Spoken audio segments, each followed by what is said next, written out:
weird and bizarre, and this year has its own challenges, let's say. We went into the year working very closely with the Commission on Fiscal Stability and Economic Growth. I don't know if Jim Smith or Bob Petroselli or both have been down here to talk to you, but we spent a lot of time with that group, testified in public hearings, and tried to provide some documentation on a variety of issues. So going into the session, we felt that that was going to be a really good project, even though they had a very short turnaround, because it was really going to be focusing on things that we've been talking about for a long time, about the fiscal condition of the state of Connecticut and some of our economic challenges. So we thought having a high-level group, largely business people, but not exclusively business people, would really hopefully be a catalyst to start moving some change within the legislature. They released their report on March 1st. And our members had some concerns, like everybody did. Nobody was going to embrace, or nobody did embrace the entire thing, or few people embraced the entire thing.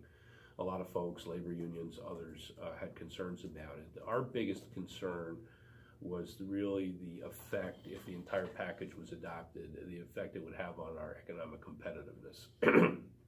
Excuse me, because that was one of the goals going in, making the state more competitive. And we knew that businesses would have a role to play if there's going to be some changes to the fiscal condition of the state of Connecticut, that businesses would have to contribute in some way. But the proposal that they came up with around a payroll tax that would have raised about $500 million, and then the other changes to the sales and use tax that would have also impacted business. So probably the total hit on business would be somewhere in the neighborhood of $1 billion. We were very concerned that that would make the state less competitive rather than more competitive. That commission went into what they called the refinement stage, where they have scaled back the proposal somewhat, and originally they said the whole thing had to be adopted as one. Now they're saying, well, maybe we can do parts of it this year and come back and do parts of it another year. So there were really two parts to it. One they called the so-called burning platform, where they really explained to people in a very detailed presentation on kind of how dire the state's fiscal condition is right now.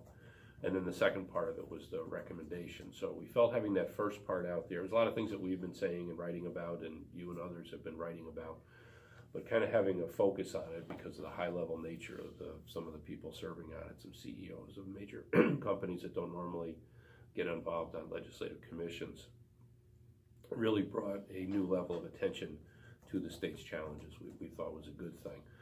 The devil always being in the details. Once you get into the recommendations, we did have some concerns, particularly on the tax side. So where we are right now in the so-called refinement stage is looking at some things that I think need to move forward. They've taken all the tax increases out and tax decreases out. As you know, they were trying to reduce the personal income tax across the board, eliminate the estate and gift tax, and then make other changes to pay for that through payroll taxes, expanded sales tax, a higher sales tax rate. All those things have been eliminated from kind of what they're proposing now. In its place would be a study, and I should say that one of the reasons why there are further studies recommended is they only had a total of 72 days to tackle these enormous challenges. You know, when you're looking at the state's unfunded liabilities, $70 billion range, these ongoing deficits, the fact our economy, although doing better, has still not measured up to the rest of the region and the country. To try to come up with recommendations to solve those things in 72 days was probably a near impossibility.